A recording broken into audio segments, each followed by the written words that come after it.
नमस्कार, अस्सलाम वालेकुम, सत श्री अकाल, राम राम। विद्यार्थियों, आज हम सॉल्व करेंगे क्लास 6 का हाफ ईयरली एग्जाम का जो पेपर हुआ था उसको। उसमें सबसे फर्स्ट जो क्वेश्चन आया था आपका वो था पैसेज। जो पैसेज मैंने अभी आपको पढ़ाया था हाल ही में, याद है सबको? नहीं है? हाँ, इसमें जो ग्रामर से संबंधित प्रश्न थे उन्हीं को हम सॉल्व करेंगे। पैसेज का जो है उसको मैं समझा दूंगा रेंडमली आपको। देखो बेटा, क्वेश्चन नंबर 1 क्या हो गया आपका? पैसेज। क्वेश्चन नंबर जो 2 था उसके अंदर पूछा गया था राइट अपोजिट्स। हमें क्या लिखने थे? इनके अपोजिट, बिलोंग शब्द लिखने थे। शब्द क्या है? क्लीन। क्लीन का अपोजिट क्या होगा बेटा? डर्टी, यानी साफ का गंदा। डाउन का फास्ट, सैड। ये तो हो गए आपके क्या अपोजिट वर्ड लिखने थे इनके। इसके अलावा सेकंड है वो है आपका अपोजिट जेंडर। इनमें क्या करना था? चेंज, जेंडर चेंज करना था। क्या चेंज करना था? जेंडर चेंज करना था। तो देखो बेटा, शब्द दिया हुआ था कॉक। कॉक का क्या हो जाएगा? अंकल का काऊ,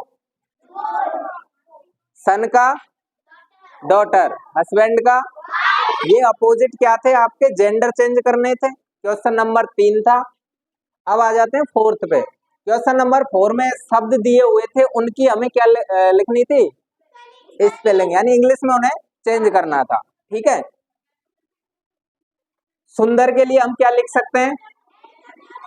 हैंडसम या ब्यूटीफुल। इनके लिए देखो, जैसे फीमेल जेंडर में यूज होता है ना तो ब्यूटीफुल होता है, और मस्कुलिन जेंडर के लिए हैंडसम होता है। इसके लिए और भी शब्द आ सकते हैं, प्रेटी वगैरह, ऐसे भी यूज कर लेते हैं। सावधान को बहुत सारे क्या लिख रहे थे? अटेंशन लिखा था आपने, है ना। रियल उसके लिए केयरफुल होता है बेटा। ठीक है, सावधान वो नहीं होता है। वो सावधान का मतलब किसी चीज को अच्छे से, सावधानी से, ऐसा इसका अर्थ था। अध्यापक को, माता को। ये हो गए आपके स्पेलिंग जो दिए हुए थे। अब हमें आर्टिकल्स पूछे गए थे कुछ, उन आर्टिकल्स को देखते हैं। ए एन दा का प्रयोग करना था। सबसे पहले ब्लैंक स्पेस। ब्लैंक स्पेस के बाद में जो नाम दिया हुआ है वो देखो, Amazon river is in south America on A raft. Amazon किसका नाम है बेटा? नदी का नाम है। और जब किसी नदी, और ये मैंने आपको लिखवाए थे, इन सभी के नामों के पहले हम कौन सा आर्टिकल प्रयोग करते हैं? द। इसी प्रकार देखो, आई सा ब्लैंक स्पेस एलिफेंट टुडे। ए लगाऊं या एन लगाऊं बेटा एलिफेंट से पहले? एन क्यों आया? क्योंकि इसकी स्टार्टिंग किससे हो रही है? ई से। ई से शुरुआत होने के कारण हम एन का प्रयोग करेंगे, क्योंकि ये वोवेल है और वोवेल ही साउंड दे रहा है। ठीक है। नेक्स्ट देखो, he is blank space doctor. A लगाऊं या एन लगाऊं? ए लगेगा भाई, सीधी सी बात है, क्योंकि ये डी से शुरुआत है। डी कॉन्सोनेंट होता है, कॉन्सोनेंट से पहले हम ए का प्रयोग करते हैं। ठीक है। इसी प्रकार आगे देखिए, there is blank space aeroplane. शुरुआत किससे है? ए क्या होता है? एक स्वर होता है, वोवेल होता है, तो एन का प्रयोग कर दिया। ठीक है। अरे सीधी सी बात है, कॉन्सोनेंट से पहले ए का प्रयोग, वोवेल से पहले एन का प्रयोग, और कोई विशेष चीज हो तो उसके पहले दा का प्रयोग। सीधा सा प्रयोग हो, ज्यादा वो नहीं होता इनमें। क्वेश्चन नंबर जो 6 था वो था आपका प्रीपोजिशंस। क्या थे? प्रीपोजिशन। प्रीपोजिशन में आपको सबसे पहला प्रश्न जो मिला था वो था Ramesh was standing blank space the door. Into door या एट डोर? इनटू डोर क्यों नहीं आया? इनटू का मतलब होता है किसी चीज को गति करते हुए अंदर जाने की स्थिति में हम इनटू का प्रयोग करते हैं। जबकि ये थोड़ी है कि रमेश है भाई साहब है, वो दरवाजे में अंदर ऐसे घुस रहा है, दरवाजे के अंदर घुस गया, ऐसे थोड़ी था। बात खड़ा हुआ था, वो स्टैंडिंग शब्द दिया हुआ है। ठीक है ना। तो हमने किसका प्रयोग किया? एट का। इसी प्रकार देखो, Mohan start study blank space 6 o'clock। जब कोई समय दे रखा हो, क्या दे रखा हो?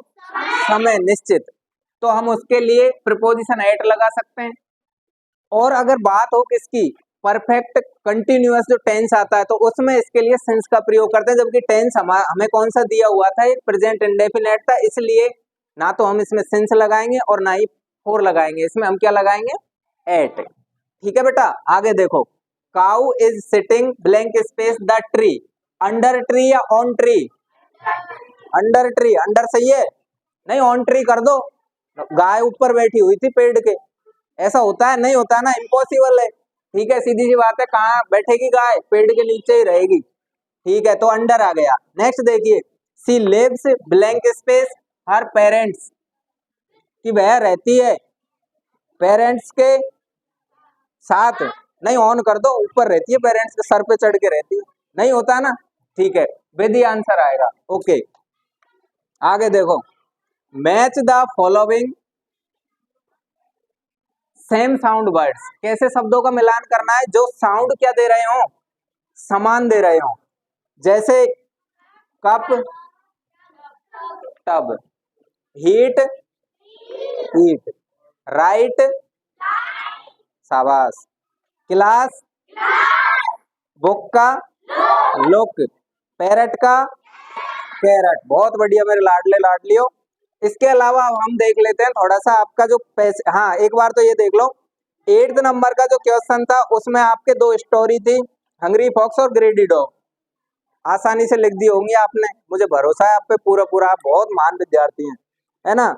Right 5 lines about your school या फिर फेवरेट टीचर, स्कूल पे लिखा या फेवरेट टीचर पे लिखा, हाँ भाई साहब, फेवरेट टीचर पे लिखोगे तो 1 नंबर ज्यादा मिलेगा, मुझ पे लिखोगे, है ना, ऐसा होता है।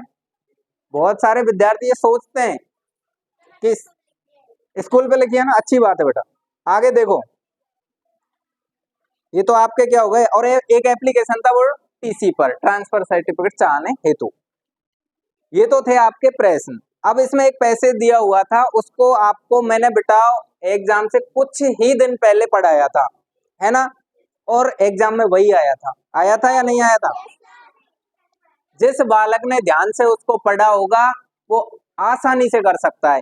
इसके कुछ प्रश्न थे वो देख लीजिए, राजस्थान में जो मेले त्योहार आते हैं उनसे संबंधित था। ठीक है, प्रश्न जो पूछे गए थे उन्हें देखो, व्हाट डज राजस्थान हैज, इसकी फर्स्ट लाइन की शुरुआत में ही दिया हुआ था, Rajasthan has a lot of fairs and festivals, Rajasthan में बहुत सारे मेले और त्योहार मनाए जाते हैं।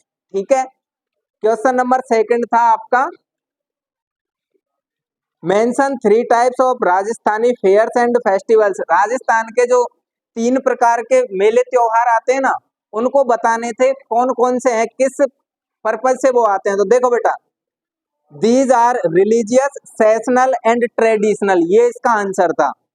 आगे देखिए, when is the Pushkar festival organize, अरे पुष्कर महोत्सव बेटा कब मनाया जाता है, कार्तिक पूर्णिमा को, इसमें शब्द दिया हुआ है, देखो Kartik Purnima at the Pushkar lake.